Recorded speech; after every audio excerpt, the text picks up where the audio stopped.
దేవుడికి దూరం అయ్యావా కదా.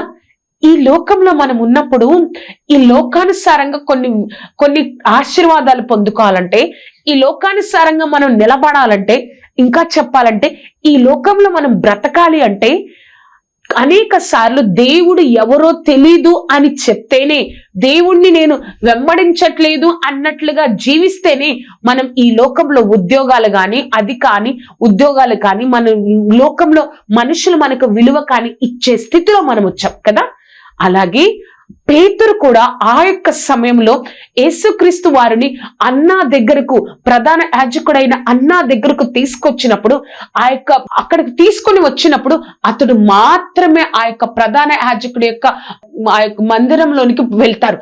వెళ్ళినప్పుడు అక్కడున్న ఒక చిన్నది అడుగుతుంది పేతుర్ని, ఏమని, నువ్వు ఆయనతో ఉన్న శిష్యుల్లో ఒక్కడివి కాదా అని అడుగుతుంది. ఒక చిన్న అమ్మాయి దగ్గర పేతురు, నాకు తెలీదు, ఆయన ఎవరో నాకు తెలీదు అని మొట్టమొదటిగా సారిగా చెప్తారు. అది ఆ యొక్క ప్రాంతం అంతా చలిగా ఉండడం వల్ల, అక్కడ అందరూ చలి కాచుకోవడం వల్ల పేతురు కూడా వెళ్ళి చలి కాచుకుంటూ ఉన్నప్పుడు అక్కడ ఉన్న వారందరూ కూడా పేతుర్ని అడుగుతారు.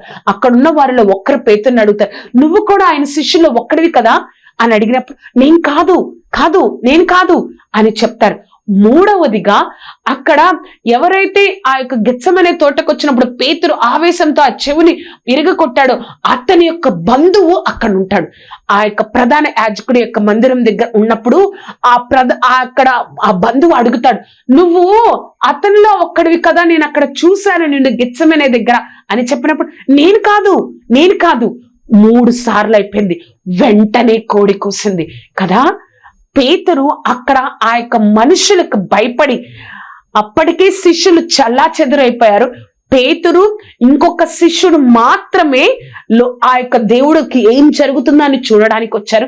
అటువంటి స్థితిలో పేతురు ఆ యొక్క ప్రజలకు భయపడిపోయి, అక్కడ స్థితిగతులకు భయపడిపోయి దేవుడికి దూరం అయిపోయాడు. దేవుడు ఎవరో నాకు తెలియదు అని పేతురు 3 సార్లు చెప్పారు. కానీ దేవుడు వదిలేశారా? ఒక్కటి గుర్తుపెట్టుకో, ఆయనే నిన్ను వదలకన్నప్పుడు నువ్వు ఆయనకు దూరంగా ఎందుకు బ్రతుకుతున్నావు? తర్వాత దేవుడు యేసయ్య తిరిగి లేచిన తర్వాత 2 సార్లు శిష్యులు కనిపిస్తారు. తోమా యొక్క అవిశ్వాసాన్ని తీసేస్తారు. 3వసారి పేతురు అంటాడు, తర్వాత కొన్ని రోజుల తర్వాత పేతురు అంటాడు, నేను ఇంకా చేపలు పట్టడానికి వెళ్ళిపోతాను అని అన్నప్పుడు పేతురుతో పాటు ఇంకొక 5 శిష్యులు కూడా పేతురుతో పాటు వచ్చేస్తారు. వీరందరూ గలిలయ సముద్రం దగ్గర చేపలు పడుతూ ఉన్నప్పుడు రాత్రంతా ఎంతో శ్రమించారు, వాళ్ళకేమీ దొరకలేదు.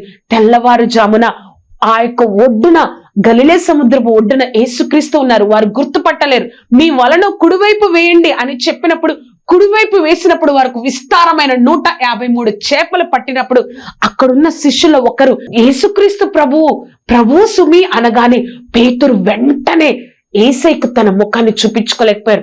వెంటనే వస్త్రహీనుడిగా ఉండి వెంటనే ఆ యొక్క గలిలయ సముద్రం నీటిలో దూకి వేసినప్పుడు తర్వాత ఒడ్డుకు వచ్చినప్పుడు దేవుడు పేతురుతో ఒక మాట అంటాడు, పేతురు, నువ్వు నన్ను ప్రేమిస్తున్నావా? వీరందరికంటే ఎక్కువగా నువ్వు నన్ను ప్రేమిస్తున్నావు. ప్రభా, నీకు తెలుసయ్యా నేను నిన్ను ప్రేమిస్తున్నాను, అయితే నా గొర్రెలను మేపము. మరలా అదే ప్రశ్న, పేతురు, నువ్వు నన్ను ప్రేమిస్తున్నావా? ప్రేమిస్తున్నాను ప్రభా అని చెప్పినప్పుడు, నీకన్నీ తెలుసు ప్రభా, నేను నిన్ను ప్రేమిస్తున్నాను అని చెప్పినప్పుడు, అయితే నువ్వు నా గొర్రెలను మేపు. 3వసారి ఒకే ప్రశ్నను 3 సార్లు మనం అడిగితే ఎలా ఉంటుందండి?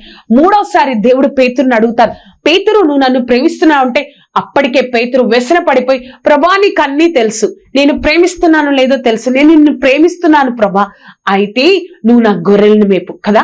అక్కడ 3 సార్లు పేతురు చెప్పాడు, దేవుడు ఎవరో నాకు తెలియదని. భయముతో ఆ యొక్క మనుషులకు భయపడి, నేను కూడా మరణం అవ్వాలేమో, నన్ను కూడా కొట్టేస్తారేమో, నన్ను కూడా ఆ స్థితికి తీసుకెళ్తారేమో అని భయముతో చెప్పాడు. కానీ దేవుడు ఎప్పుడైతే పేతురును దర్శించి, పేతురు, నువ్వు నన్ను ప్రేమిస్తున్నావు అని చెప్పినప్పుడు, ప్రేమిస్తున్నాను ప్రభా అని చెప్పినప్పుడు ఆ మాటను ఒప్పుకున్నాడు. తర్వాత పరిశుద్ధాత్మను పొందుకొని ఒక్క ప్రసంగంలోనే పేతురు 3000 మందిని రక్షించారు కదా. నువ్వు ఈ సమాజానికి భయపడి దేవుణ్ణి దూరం చేసుకుంటున్నావా? ఒక్కసారి ఆయన యొక్క శక్తి మీద, ఆయన యొక్క పరిశుద్ధాత్మ శక్తి మీద నువ్వు ఆధారపడితే నువ్వు తప్పకుండా దేవుడు నిన్ను ఆశీర్వదిస్తారు. నువ్వు ఆయనే నిన్ను వదులుకోనప్పుడు నువ్వెందుకు ఆయనకు దూరంగా జీవిస్తున్నావు? మనం ఎందుకు ఆయనకు దూరంగా జీవిస్తున్నాం? ఆయన మనల్ని వదులుకోలేదు. ఆయన మన వైపే ఉన్నారు. నా వైపు నా బిడ్డలు ఎప్పుడు తిరుగుతారా, నేను ఎప్పుడు వారిని ఆశీర్వదిస్తానా, ఎప్పుడు నేను వారితో నా యొక్క కార్యాలు, నా మహిమను వారికి ఈ లోకం ద్వారా ఎప్పుడు చూపిస్తానని దేవుడు వెయిట్ చేస్తున్నారు. నువ్వెందుకు ఆయనకు దూరం అయిపోతున్నావు? దేవుడు మనతోనే మాట్లాడుతున్నారు. మన యొక్క వాక్య ప్రసంగ అంశము, ఆయనే నిన్ను వదులుకోలేనప్పుడు నువ్వు ఆయన వదిలేయాలి అన్న ఆలోచన చేయకు. మొట్టమొదటిగా మనం చూసినట్లయితే నీ అవిశ్వాసానికి జవాబు దేవుని దగ్గర ఉంది కదా. మన యొక్క అవిశ్వాసానికి జవాబు దేవుని దగ్గర ఉంది. రెండవదిగా, లోకానికి భయపడి దేవుడికి దూరం అయిపోయావా? పేతురులాగా ఆ యొక్క పరిస్థితికి భయపడి దేవుడికి దూరం అయిపోయా? ఒక చిన్న బిడ్డ దగ్గర పేతురు భయపడ్డాడు, కానీ దేవుడు దర్శించిన తర్వాత, పరిశుద్ధాత్మను పొందుకున్న తర్వాత 3000 మంది ఒకే ప్రసంగంలో 3000 మంది బాప్తీసం పొందారు. ఎంత గొప్ప విషయం కదా.